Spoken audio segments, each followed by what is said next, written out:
semangat dan komitmen kebangsaan untuk memperkuat negara kesatuan Republik Indonesia. Semangat dan komitmen kebangsaan untuk memperkuat NKRI.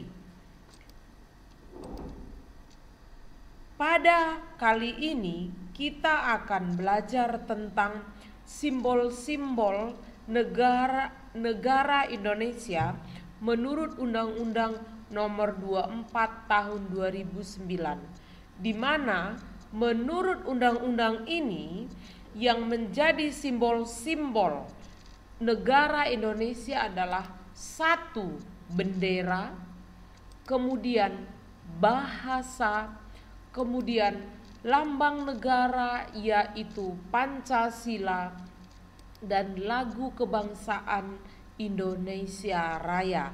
Di sini ada saya cantumkan 3 stanza, tetapi yang biasanya kita nyanyikan itu adalah 1 stanza.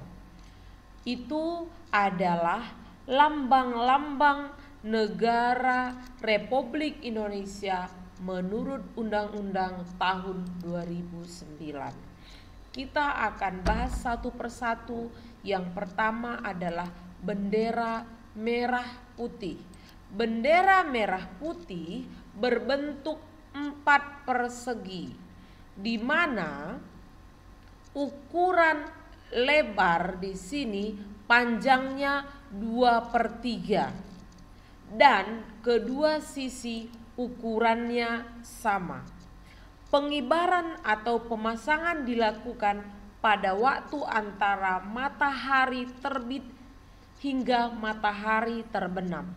Bendera negara wajib dikibarkan pada setiap peringatan hari kemerdekaan tanggal 17 Agustus oleh warga negara yang menguasai hak penggunaan rumah, gedung, atau kantor, satuan pendidikan, transportasi umum, dan transportasi pribadi di seluruh wilayah negara kesatuan Republik Indonesia dan kantor perwakilan Republik Indonesia yang ada di luar negeri. Itu seputar pemasangan atau pengibaran bendera merah putih. Kemudian ini adalah ukuran-ukuran dari bendera merah putih. Kalau di Istana Kepresidenan ukurannya seperti ini, di lapangan umum ukurannya 120 x 180. Kalau di dalam ruangan apakah kelas begitu ya, minimal ruangan kelas ukurannya seperti ini. Kalau di mobil presiden, kalau kamu lihat di depannya itu, nah ukurannya seperti ini. Kemudian kalau di mobil penjabat, artinya selain presiden dan wakil presiden, ukurannya seperti ini. Kemudian di kendaraan umum ukurannya 20 x 30. Di kapal ya, ini di kapal besar tentunya kapal 100 x 150. Kemudian kereta api 100 sampai 150. Kemudian pesawat udara 30 x 45. Dan kalau kamu misalnya ada melihat di atas meja begitu, dia ukurannya 10 x 15. Itu adalah ukuran dari bendera ya, seperti itu. Saya lanjutkan lagi, di sini adalah bendera dapat dikibarkan dan dipasang, istilahnya boleh dan tidak boleh, seperti itu. Dipasang di kendaraan atau mobil dinas, pertemuan resmi pemerintah atau organisasi, kemudian pada saat perayaan agama, pertandingan olahraga, dan perayaan atau peristiwa-peristiwa penting lainnya, itu boleh dikibarkan bendera merah putih. Seperti misalnya ada olimpiade, kita menang, dikibarkan. Atau misalnya ada tinju, kita menang, ada pengibaran bendera, kita begitu kibarkan. Atau misalnya sepak bola, sifatnya Asian Games atau SEA Games, kita menang, kibarkan benderanya. Itu dia mengenai bendera merah putih.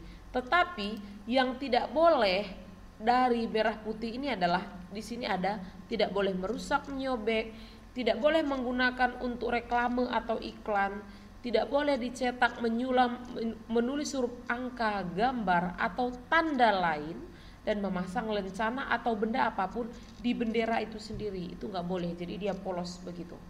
Kemudian memakai bendera untuk langit-langit, apalagi atap, pembungkus barang, tutup barang, dapat menurunkan kehormatan bendera itu sendiri.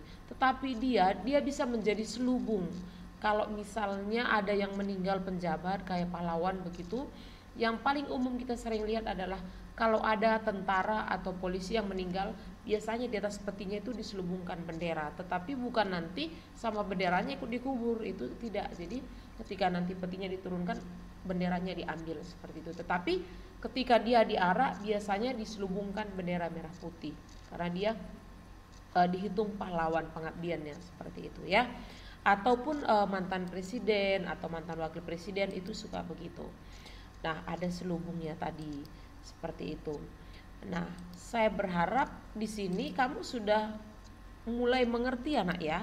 Ada yang kamu tangkap, ada yang kamu ingat di situ. Harapan saya begitu, ya. Kita bahas selanjutnya adalah bahasa. Di sini Ibu mencoba menunjukkan 3 aksara. Ini aksara Sunda, ini aksara Jawa, dan ini adalah aksara Batak. Kenapa saya munculkan begini? Kita perlu tahu kenapa harus ada bahasa persatuan, yaitu bahasa Indonesia. Artinya di sini adalah bahwa Indonesia ini yang beraneka ragam memiliki banyak bahasa. Kalau semuanya bahasa itu kita tidak ada bahasa persatuan, akhirnya tidak akan nyambung. Nah, ini adalah salah satu sejarah yang perlu kita tahu. Kenapa harus ada bahasa persatuan, yaitu bahasa Indonesia? Karena Indonesia yang majemuk memiliki bahasa yang berbeda-beda. Jadi butuh satu alat komunikasi untuk menyatukan berbagai bahasa yang sangat beragam itu. Dan itu sudah mulai diikrarkan saat Sumpah Pemuda. Karena para pemuda menyadari bahwa kita perlu ada satu bahasa biar kita nyambung kalau ngomong. Dan itu dijadikan sebagai bahasa resmi menurut ini terdapat dalam pasal 36 Undang-Undang Dasar. Ya, seperti itu. Bahasa Indonesia berfungsi sebagai bahasa resmi kenegaraan, pengantar pendidikan, komunikasi, tingkat nasional, pengembangan kebudayaan nasional, transaksi dan dokumentasi niaga, serta sarana pengembangan dan pemanfaatan ilmu pengetahuan, teknologi, seni, dan bahasa media massa. Bahasa Indonesia wajib digunakan dalam peraturan perundang-undangan, dalam dokumen resmi negara, dalam pidato resmi presiden, wakil presiden, dan pejabat negara yang lain yang disampaikan di dalam atau di luar negeri, dan digunakan sebagai bahasa pengantar dalam pendidikan nasional di sekolah. Jadi kita harusnya menggunakan bahasa Indonesia di sekolah. Tetapi karena memang di sekolah-sekolah banyak bahasa daerah, jadi kadang-kadang sedikit dicampur seperti itu. Menghargai namanya bahasa ibu. Selanjutnya adalah lambang negara, yaitu Garuda Pancasila. Di sini kamu bisa lihat ada beberapa gambar yang saya tampilkan. Kenapa? Karena ini berhubungan dengan Garuda Pancasila ini tidak muncul begitu saja. Indonesia kita pernah ada masa kerajaan Hindu-Buddha. Jadi kerajaan Hindu-Buddha, kerajaan Islam, kemudian nanti ada tokoh-tokoh pahlawan kita, pola pikir mereka itu tidak akan lepas dari namanya pengaruh Hindu-Buddha. Nah, jadi ini Bapak Sultan Hamid dialah yang menggambar Garuda. Ini awalnya dia gambar begini, tapi nanti diperhalus oleh Bapak Soekarno jadi begini. Tetapi pola pikir itu tidak lepas dari ada ini. Ini adalah Dewa Wisnu dalam Trimurti Dewa Wisnu, di mana kendaraannya adalah burung Garuda. Kalau saat ini mungkin kalau kita mau lihat burung Garuda itu seperti apa, kita bisa melihat burung elang, kurang lebih ini. Kamu bisa lihat bagaimana burung elang itu gagah, begitu ya. Dalam agama Hindu juga ada namanya burung Garuda. Jadi itu mempengaruhi pola pikir para pendahulu kita. Salah satunya adalah Sultan Hamid. Jadi disinilah mungkin muncul ide Garuda Pancasila. Bentuknya awalnya begini, tetapi akhirnya diperhalus seperti ini. Ini adalah Sultan Hamid, ya, ini bersama Soekarno. Itu mengenai lambang negara Republik Indonesia kronologis pembuatan. Tetapi ada beberapa hal yang lain yang perlu kita tahu tentang Garuda Pancasila, di mana apa yang termuat dalam Garuda Pancasila ini mengenai jumlah bulu ini tidak asal bagus saja, begitu ya. Saya mau buat bagus bentuknya begini, enggak. Jadi ini semuanya memiliki makna. Jumlah dari ekor, pangkal bulu dan sebagainya ini berhubungan dengan namanya 17 Agustus 1945 ya. 17 Agustus 1945 dan berhubungan juga dengan yang namanya apakah kita yang dilalui oleh garis khatulistiwa di situ ya. Dan penggunaan warna juga di sini ada artinya anakku. Nah, ini tadi udah lebih jelas beserta juga lambang-lambang persilanya seperti itu. Nah, ini sila pertama dilambangkan dengan cahaya di bagian tengah perisai berbentuk bintang yang bersudut 5. Sila kedua dilambangkan dengan tali rantai bermata bulatan dan persegi di bagian kiri bawah perisai. Sila ketiga dilambangkan dengan pohon beringin di bagian kiri atas perisai. Sila keempat dilambangkan dengan kepala banteng di bagian kanan atas perisai. Sila kelima dilambangkan dengan kapas padi di bagian kanan atas perisai. Itu kemudian ini adalah warna-warna yang digunakan dalam lambang Garuda Pancasila. Warna merah, warna putih, kuning emas, warna hitam, dan warna alam.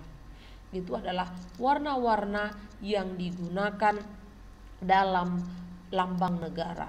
Selain itu kita perlu belajar juga lagu kebangsaan. Lagu kebangsaan kita Indonesia Raya adalah diperdengarkan atau dinyanyikan untuk menghormati presiden atau wakil presiden serta bendera negara pada waktu pengibaran atau penurunan yang diadakan dalam upacara. Artinya kalau tidak ada upacaranya tidak usah diiringi lagu. Begitu. Dalam acara resmi diselenggarakan oleh pemerintah, dalam acara ataupun kompetisi ilmu pengetahuan, teknologi, olahraga internasional dan seni internasional yang diselenggarakan di Indonesia dan lain sebagainya. Ini aturan menyanyikannya, boleh menggunakan musik, boleh tidak menggunakan musik. Dalam artian bisa langsung spontan begitu, atau bisa instrumen saja, atau nyanyi plus musik, pendampingan musik. Itu dan dinyanyikan itu adalah satu strof atau dibilang satu stanza. Ini dia satu strof atau satu stanza tadi yang biasa kita nyanyikan setiap upacara itu satu stanza, karena aslinya itu ada 3 stanza.